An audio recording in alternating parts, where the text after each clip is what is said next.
गंगा जी की जय। मेरा नाम राजकुमार है। हमारे पिताजी ने इसमें करके पुजारी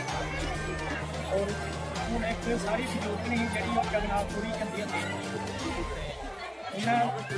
साल का चाह 6 महीने लगते थे कहने 6 महीने लगते आने तुम जरा 6 बारी हो जाई हो तो जरा 7 बारी भी चलन लगी जरा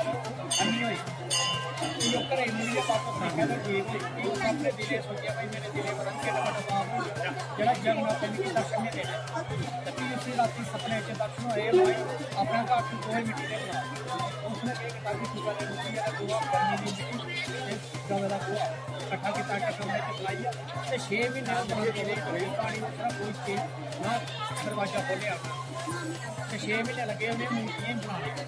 जिला मूर्तियां बड़िया तैयार हुई उसने उन्हें बड़े बड़े बड़े जो बैल माने उन्हें सद्या उन्हें उसे कोई भी मूर्तियां नहीं करी वो मूर्तियां उसने गए भाई ने जगह चुकी है उसने गए मूर्तियां